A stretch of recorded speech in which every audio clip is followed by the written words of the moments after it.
Trump, but our next guest insists that Trump will win. DailyMail.com columnist Katie Hopkins joins me now. You think he's going to win? I think he's going to win. I think you guys are in for a big surprise, which I'm quite excited about.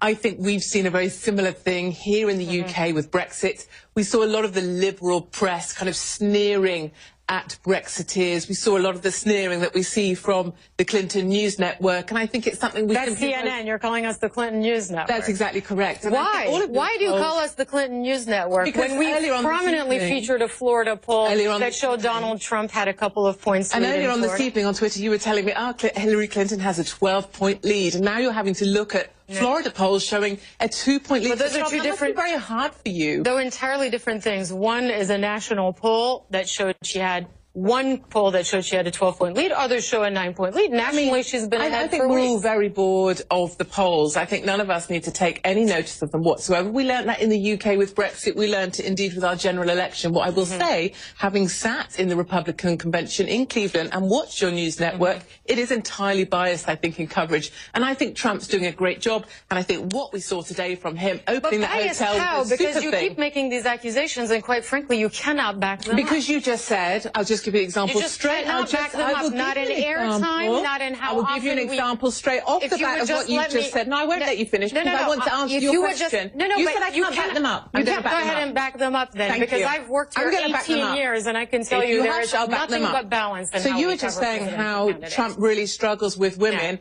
You guys seem to love to present us women, and I am vaguely a woman, as victims. I don't see myself as a victim. Many women, hard-working women, don't see themselves as victims. And we could also look at other polls that say 70% of individuals find Clinton to be utterly distasteful. I find her abhorrent to look at. Her little smile there does nothing for me. So but Katie Hopkins, nobody's saying everybody loves Hillary Clinton. Well, I think you just did. Women, you said women love Hillary. Women do not love Hillary Clinton. I never said that. You're literally misquoting me. Tell me your quote. I gave you a poll where she had a 12-point advantage over Donald Trump with the female. They really are meaningless. Move on from polls. I'm bored of your polls. Okay, but you just quoted something I said that was completely factually incorrect. Tell me the correct quote. That women love Hillary Clinton? Oh, wrong word there. Clinton. When did I say that? You love Clinton, remember, not Trump. This conversation is actually going completely off the rails because it seems like we've just entered a post-fact world where no matter what we say to you, you will actually deny facts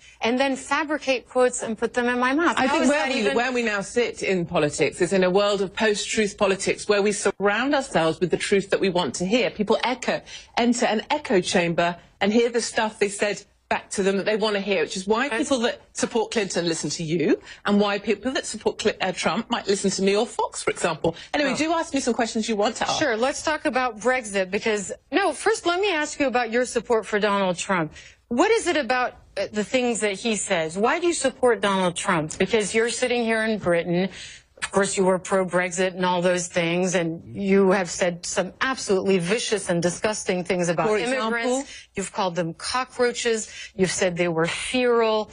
You've said suicidal inmates should just go ahead and kill themselves. I think we should turn back the vote. People with dementia are blocking beds. True. So absolutely disgusting things. In your opinion is it's disgusting. In my opinion, I speak the truth. Anybody who calls a human being a cockroach, I don't think you speak for everybody, darling. Says something Move along with your disgusting in many people's minds. Why do you support Donald Trump?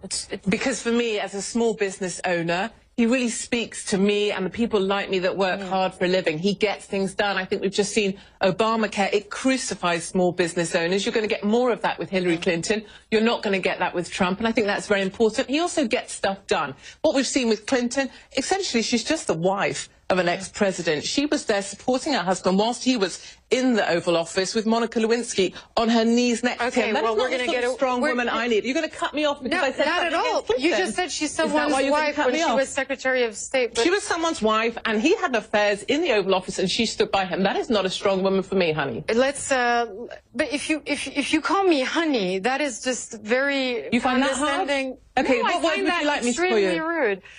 All right, well, let's get this back on track. Brexit. Why did you support Brexit? Keeping migrants out of Britain, was that the main reason? No, not immigration is the main reason. I'm a big fan. I was in the British Army. I'm a big fan of the British forces. It's another reason why I support Trump, actually, because I think he will stand up for our service personnel. And actually, for Brexit, it was about taking back control, taking back sovereignty. And our state broadcaster actually was very biased in their reporting and coverage of Brexit. They did not believe that Brexit would win. They found it very difficult to admit that we won, and I find your coverage to be very similar with Trump. All right, we're going to leave it there. Katie Hopkins, that was interesting. It's interesting to speak to someone with your views and to sort of try to figure out where they come from.